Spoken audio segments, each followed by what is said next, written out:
الحمد لله وسلام على عباده الذين اصطفى۔ بے وقوف اعتراض کرتے رہتے ہیں، عقل مند فوراً عمل کر لیتے ہیں۔ جیسے مریض بعض اعتراض ہی کرتے رہتے ہیں، وجہ ہی پوچھتے رہتے ہیں، یہ دوائی کیوں، یہ کیوں، اتنی کیوں کھاؤں۔ عقل مند ہوتے ہیں، کہتے ہیں فوراً عمل کرو، کھاؤ اور صحت یاب۔ ایسے ہی دین کے معاملے میں جو اللہ اور اس کے رسول پہ اعتماد کرتے ہیں وہ کامیاب ہیں، وہ عقل مند ہیں۔ تین حق مرشد کے ہیں، رکھ ان کو یاد، اعتقاد و اعتماد و انقیاد۔ جس کے پیچھے چلنا ہے، راہبر رہنما جس کو مانا ہے، تین حق ہیں۔ اعتقاد بھی ہو اس پہ، واقعی یہ صحیح آدمی، اعتماد بھی ہو، ہمارے اعتماد کو ٹھیس نہیں پہنچائے گا، یہ ہمیں سیدھے رستے پہ لے جائے گا، یہ صحیح نسخہ لکھے گا، یہ ہمارا خیر خواہ ہے، یہ جانتا بھی ہے، فن میں ماہر بھی ہے۔ انقیاد، پھر اس کی بات بھی مان لینا، یہ کامیابی، یہ عقل مندی۔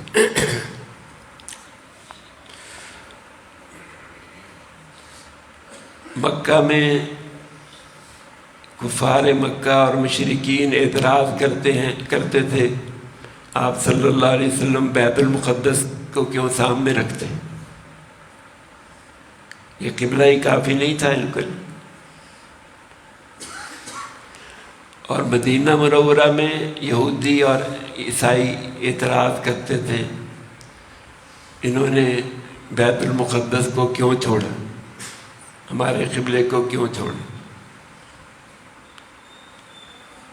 تو لوگ ٹکنے نہیں دیتے، لوگ اعتراض کرتے ہی رہتے ہیں۔ عقل مند آدمی لوگوں کے اعتراض کو نہیں دیکھتا، بس وہ جس پہ اعتماد کرتا ہے اس پہ پیچھے چل پڑتا ہے، عشق ہوتا ہے، عقل کو پیچھے چھوڑ دیتا ہے، اپنی عقل کو عشق اپنا لیتا ہے۔ عشق نہیں، بہانہ ساز۔ عقل 100 بیس بدل دیتی ہے، عشق نہیں، بہانہ ساز۔ تو اللہ اور اس کے رسول کا عشق، محبت سے سارے مرحلے آسان ہو جاتے ہیں۔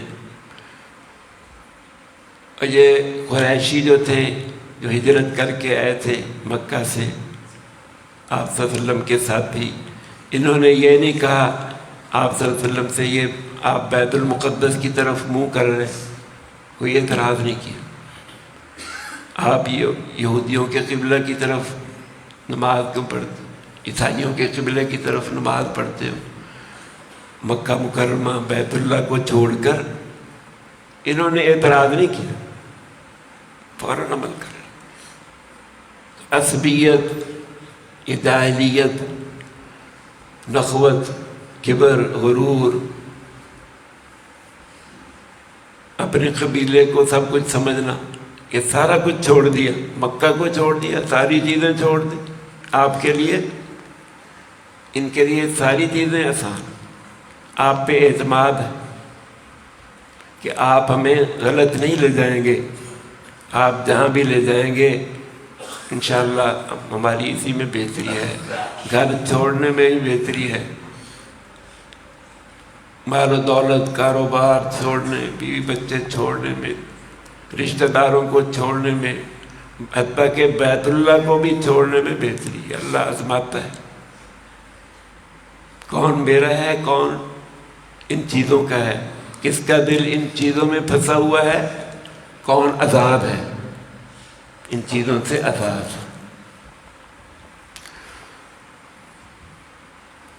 قل للہ المشرق والمغرب یہدی من یشاء الی صراط مستقیم۔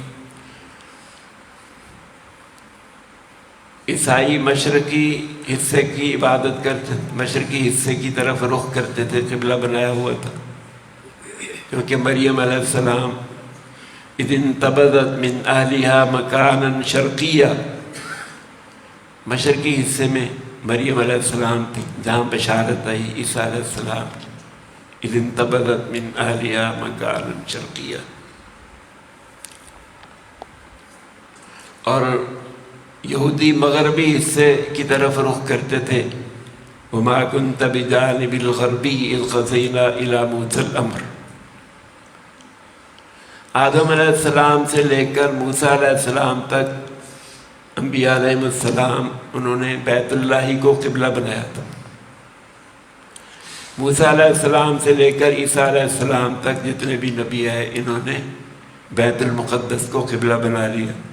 تو آپ صلی اللہ علیہ وسلم نے مکہ میں بھی اور مدینہ منورہ میں بھی 17 مہینے بیت المقدس کو بھی سامنے رکھا۔ مدینہ میں تو بالکل ہی بیت المقدس کی طرف اور مکہ میں دونوں قبلوں کی طرف ایسے نماز پڑھ، جیسے مقام ابراہیم کے پیچھے نماز پڑھنے والا مقام ابراہیم کو بھی سامنے رکھتا ہے، بیت اللہ کو بھی سامنے رکھتا ہے۔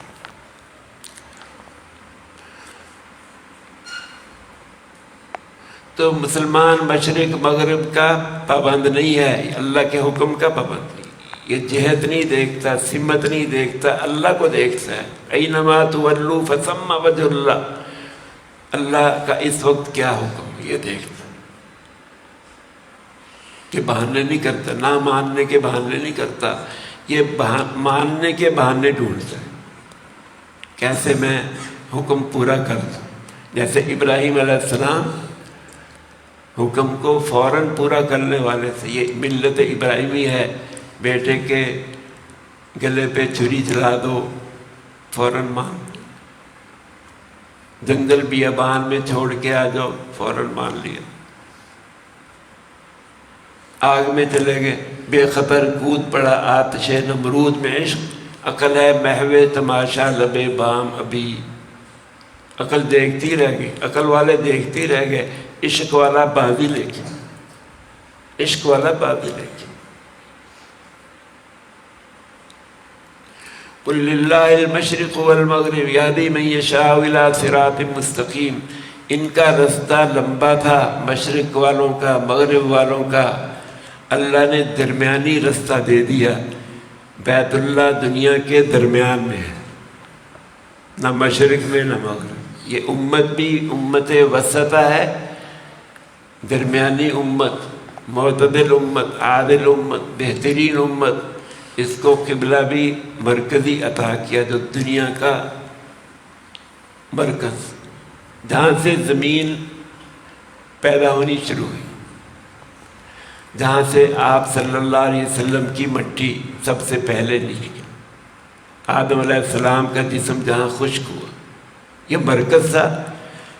آپ صلی اللہ علیہ وسلم، یہ امت بھی امت وسطہ، بہترین امت، معتدل امت، درمیانی امت، اس کو قبلہ بھی درمیانی دیتا۔ مکہ اور مدینہ کے درمیان میں، مشرق اور مغرب کے درمیان میں، مدینہ منورہ سے بیت اللہ جو ہے مشرق اور مغرب کے درمیان، اللہ نے یہ قبلہ دی۔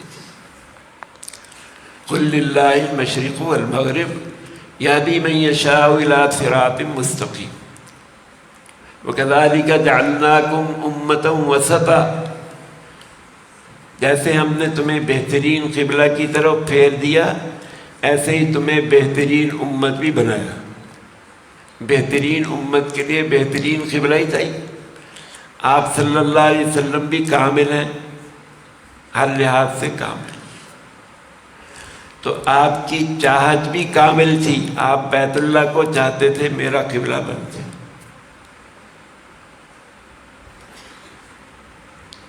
تو یہ امت آپ صلی اللہ علیہ وسلم کی امت، اس کو اور بھی کئی فضیلتیں ہیں قبلہ بھی سب سے اعلیٰ ملا، نبی بھی سب سے اعلیٰ ملا، کتاب بھی سب سے اعلیٰ ملی، عبادت کا دن بھی سب سے اعلیٰ ملا، سید الایام۔ تو ہر لحاظ سے امت جو ہے یہ بہترین امت ہے۔ یہ عیسائیوں کی طرح نہیں ہے کہ عیسیٰ علیہ السلام کو بڑھا کر خدا ہی بنا، نہ یہودیوں کی طرح ہے کہ نبیوں کی گستاخی کرنے لگ گئے، نبیوں کو قتل بھی کرنے لگ گئے۔ یہ امت معتدل امت ہے، درمیانی امت ہے۔ نہ دہریت ہے اس میں کہ خدا کو نہ ماننا، نہ تین خدا کو ماننا، اور نہ دو کو ماننا، اور نہ زیادہ کو ماننا ہندوؤں کی طرح، بت پرستوں کی طرح، نہ آگ کی پوجا کرنا، نہ اس مادے کی بت پرستش کرنا۔ تو نبیوں کے معاملے میں بھی افراد و تفرید نہیں ہے، معتدل ہے، عقائد میں بھی معتدل ہے۔ نہ جبریوں کی طرح اس کا عقیدہ کہ ہم بالکل مجبور ہیں، ہاتھ پہ ہاتھ رکھ کے بیٹھ، جو ہونا ہوگا ہو جائے، عمل کی ضرورت۔ نہ قدریوں کی طرح کہ تقدیر کا ہی انکار کر دیں، تو یہ تقدیر کو بھی مانتی ہے، عمل کو بھی مانتی ہے۔ تقدیر بھی مانتی ہے اور یہ بھی کہتی ہے کہ عمل بھی کرنا ضروری ہے۔ اختیار بھی دیا اللہ نے، اختیار عمل کے لیے دیا۔ نہ یہ امت دنیا داروں کی طرح بالکل ہی دنیا میں لگ کر آخرت کو بلا دیتی ہے، نہ بالکل ہی آخرت کو لے کر دنیا سے راہب بن جاتی ہے۔ پہلے لوگوں کی طرح نہیں ہے بالکل دنیا چھوڑ دیں، ایک ہاتھ میں دنیا ایک ہاتھ میں آخرت، بلکہ اس کی دنیا بھی آخرت بن جاتی ہے، اس کی دنیا بھی دین بن جاتی ہے۔ یہ ایسی معتدل امت ہے، یہ بہترین امت ہے، معتدل ہے۔ معتدل ہوتا ہے افراد و تفرید سے پاک، انصاف منصف امت۔ اس دنیا میں بھی لوگوں کی گواہ ہے۔ اب درمیانی امت جو ہے، اس کی مثال ایسے جیسے محراب درمیان میں، محراب مسجد کے درمیان میں، امت بھی درمیان میں۔ درمیان میں جو چیز ہوتی ہے آدھا ہوتی ہے، امام درمیان میں کھڑا ہوتا ہے، یہ امام لوگوں کی امام ہے۔ امت وسطا کنتم خیر امت اخرجت للناس۔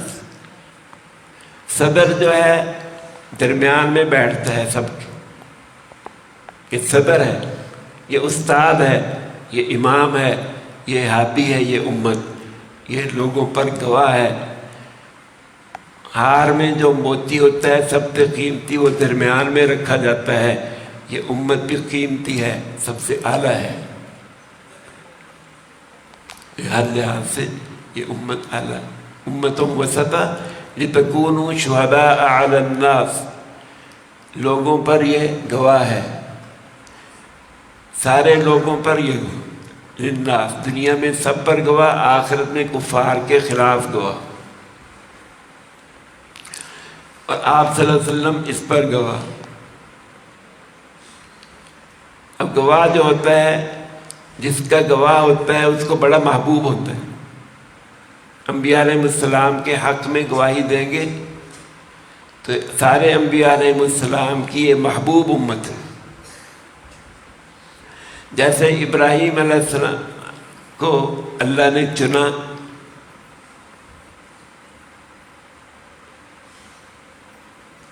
اصطفیناہ، ایسے ہی اس امت کو آپ صلی اللہ علیہ وسلم کے لیے چنا۔ آپ بھی مصطفیٰ ہیں، آپ کی امت بھی چنی ہوئی، آپ بھی چنے ہوئے ہیں، آپ کی امت بھی چنی ہوئی۔ جتنی بڑی امت اتنا ہی بڑا نبی، جتنی بڑی امت اتنے بڑا نبی۔ آپ صلی اللہ علیہ وسلم اس کی گواہی دیں گے امت کی، یہ گواہی کے لائق ہیں، اور انہوں نے واقعی مجھ سے یہ سنا کہ سارے نبیوں نے پیغام پہنچایا، آپ صلی اللہ علیہ وسلم اس کے حق میں گواہی دیں گے. تو دنیا میں آپ صلی اللہ علیہ وسلم نے اس امت کی گواہی دی. فرمایا میری امت گمراہی پہ جمع نہیں ہو، میری ساری امت گمراہی پہ جمع نہیں ہو. اس لیے امت کا اجماع یہ حجت ہے، امت کا اجماع یہ حجت. اس طرح فرمایا میری امت میں ایک گروہ ہمیشہ دین پہ چلتا رہے گا، دین کے لیے قربانی کرتا رہے گا، کسی کی پرواہ نہیں کرے گا. کوئی اس کی مخالفت کرنے والے، اس کو نقصان پہنچانے والے اس کو کچھ نہیں کر سکتے. امت قیامت تک جاری ہے، قائم اور دائم رہے گی. تو آپ صلی اللہ علیہ وسلم اس کے گواہ. میری جو ما رآہ المسلمون حسنا فهو عند اللہ حسن. جو امت جس کو اچھا گمان کر لے گی وہی چیز اچھی ہوگی اللہ کی نظر میں. جس کے بارے میں جنتی ہونے کی گواہ دے دے گی میری امت، وہ جنتی ہوگا. کہ امت کی اتنی فضیلت کیوں ملی؟ آپ صلی اللہ علیہ وسلم کی وجہ سے. یہ امت اللہ کا قلم ہے.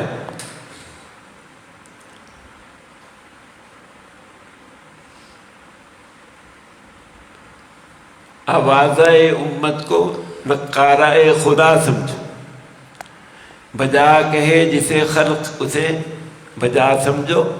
نقارہ خلق کو آوازہ خدا سمجھو، آوازہ خلق کو نقارہ خدا سمجھو. تو جو امت جس پہ جمع ہو جائے گی یہ بھی حق ہوگا. قیامت کے دن بھی یہ امت سب سے پہلے جنت میں داخل ہوگی. ساری امتوں کی 120 صفحے ہوں گی، اس امت کی 80 صفحے ہوں گی.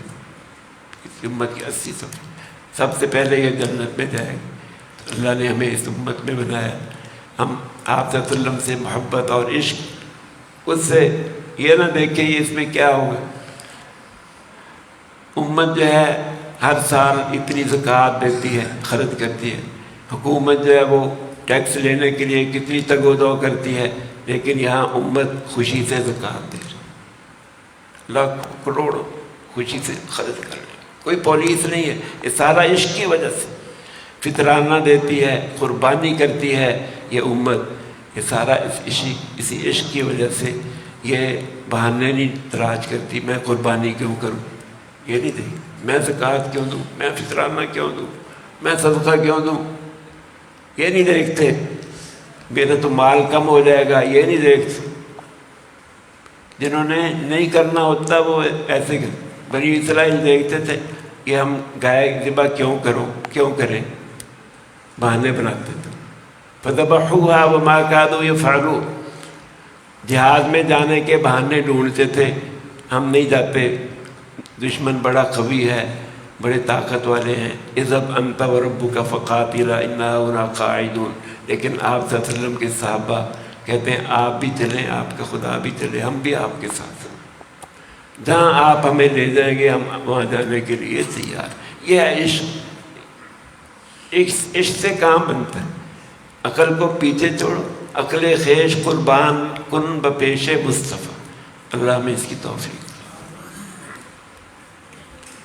الحمدللہ رب العالمین والصلاة والسلام علی ربنا آتنا فی الدنیا حسنة وفی الآخرة حسنة وقنا عذاب النار وادخلنا الجنة مع الأبرار یا سیدی یا ربنا آتنا فی الدنیا حسنة وفی الآخرة حسنة. صلی اللہ تعالی علی خیر خلقہ